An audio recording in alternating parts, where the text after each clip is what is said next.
शिवलिंग को बनाने के लिए मिट्टी कहाँ की होना चाहिए, किस जगह पर बनाना चाहिए, मिट्टी में कैसा जल मिलाना चाहिए। जब शिवलिंग का निर्माण करें, शंकर के शिवलिंग को जब बनाए तो सबसे पहले कैसे बनाए, उस तक का विधान शिव महापुराण में और लिंग पुराण में कहा गया। महाराज कहा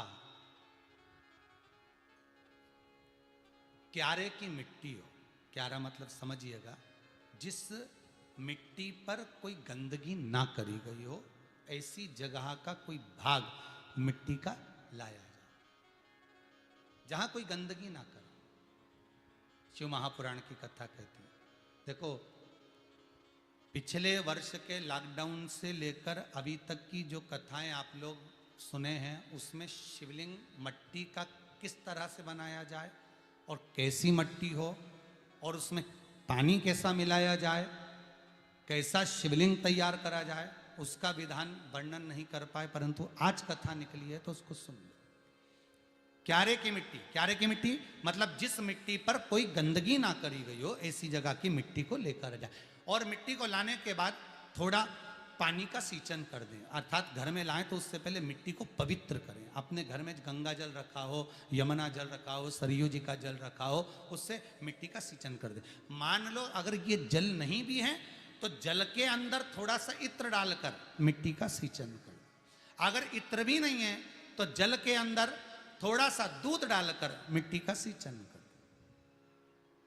दूध भी नहीं है तो एक बेलपत्री जल के अंदर डालकर उस पानी का सींचन करें। बेलपत्र भी नहीं है, पीपल का पत्ता डालकर उसका सींचन कर दें। पर मिट्टी पर घर में लाते से ही, ये नहीं कि मिट्टी आज लाए और तुमको शिवलिंग कल बनाना है, तो मिट्टी अगर एक दिन पहले लाए हो, 2 दिन पहले लाए हो, 4 दिन पहले लाए हो, तो उसी दिन जल का सींचन होना चाहिए। ये नहीं कि जिस दिन बनाएंगे उस दिन सींचन होगा। मिट्टी पर पानी का छींटा, सींचन भले ज्यादा मत डालो, पर छींटा तो उस दिन लगा देना चाहिए जिस दिन घर में मिट्टी लेकर आए हो, जिस दिन लेकर। फिर भले तुम शिवलिंग 15 दिन बाद बनाओ, 8 दिन बाद बनाओ, 10 दिन बाद बनाओ, 3 दिन बाद बनाओ, पर उस समय पर मिट्टी का सींचन उस समय हो जाना चाहिए। जिस दिन शिवलिंग का निर्माण करो उस दिन प्रातः में अगर आप शिवलिंग बना रहे हैं तो ब्रह्म मुहूर्त में मिट्टी को गला दो। किस पानी से गलाना है उसका भी प्रमाण, उसका भी शास्त्र वर्णन कर रहा है। किस जल से गलाया जाए, शिव महापुराण की कथा कहती है अगर आपको आज शिवलिंग का निर्माण करना है, शाम को आप शिवलिंग का निर्माण कर रहे हो, तो अपने पानी का जो मटका होता है, हंडा होता है, रसोई घर में जहां पानी भर कर रखते हो, उसके नजदीक में एक कलश जिसमें अलग से ताजा जल भरा जाए और उस पर प्लेट ढकी हो और उस पर एक चावल का दाना रखा हो, उस जल को लेकर आओ। थोड़ी देर रखा रहे, आधा घंटा, 2 घंटा, 3 घंटा, 15 मिनट, 20 मिनट, पर वो पानी वहां रखा होना चाहिए। रसोई घर में अन्नपूर्णा का निवास होता है, परिंदे के पास पितरों का निवास होता है। अन्नपूर्णा, पित्र सब रसोई घर के भीतर विराजमान होते हैं।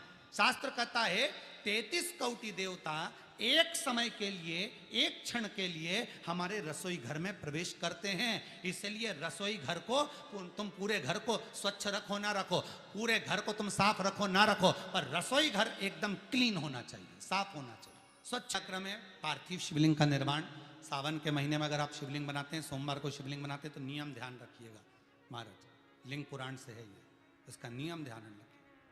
क्या करना है, मिट्टी को लाना है, जल का छींटा देना, छींटा जरूर देना, घर में लेकर आए और जल का छींटा होना जरूरी है। 2 दिन तक, 3 दिन तक मिट्टी रखी हुई है और उसके बाद अगर आपने पानी का छींटा नहीं दिया है और आपने डायरेक्ट मिट्टी को गला दिया और उसके बाद बनाया, तो उसका कोई प्रमाण नहीं। जल का छींटा अवश्य, फिर उसको रख दें। 15 दिन बाद बनाओ, 4 दिन बाद बनाओ, 3 दिन बाद बनाओ, 2 दिन बाद बनाओ। शिवलिंग जब बनाओ तब उस मिट्टी को, जो कलश आपने रसोई घर में रखा है चावल का दाना रखकर प्लेट के ऊपर, अर्थात उस कलश का जल उस मिट्टी में थोड़ा सा डालिए। क्यों डाला जाता है उसका भी भाव वर्णन किया है। अब भविष्य पुराण, स्कंद पुराण और अग्नि पुराण, इन तीनों से ले लिया गया, वर्णन किया गया। जब उस कलश का जल हम डालते हैं तो उस कलश में पितरों का भाव आ जाता है, अन्नपूर्णा का भाव हो जाता है, घर में लक्ष्मी का भाव हो जाता है, संपदा का भाव हो जाता है।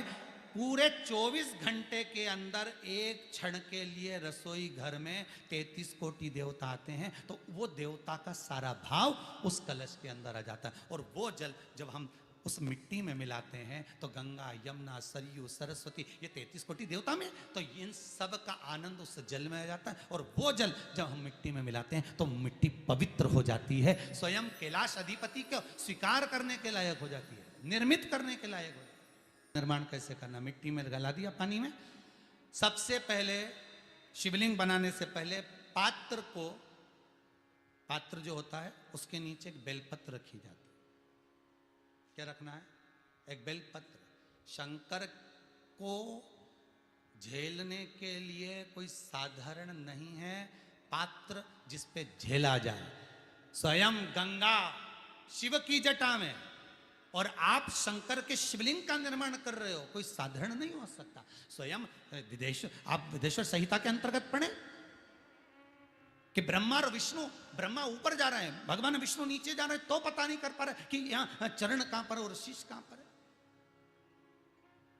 उसको जान ही नहीं पा रहे।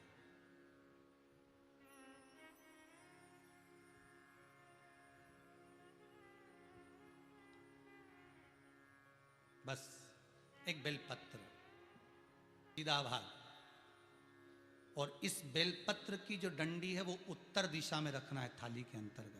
जब आप शिवलिंग का निर्माण करो, उत्तर, इसके ऊपर जो गलाई हुई मिट्टी है वो डाल दीजिए, और डालने के बाद सबसे पहले शिवलिंग का स्वरूप बनाना है। सबसे पहले नीचे की जलाधारी नहीं बनाना। क्या बनाना है? शिवलिंग का स्वरूप बनाना। बनाने के बाद उसी शिवलिंग के पास में और मिट्टी डाल लीजिए, फिर जलाधारी का निर्माण करिए। फिर जलाधारी,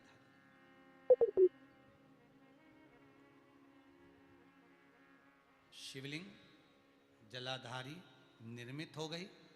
शंकर जी का संपूर्ण परिवार शिवलिंग में रहता है, आपको पहले भी कहा।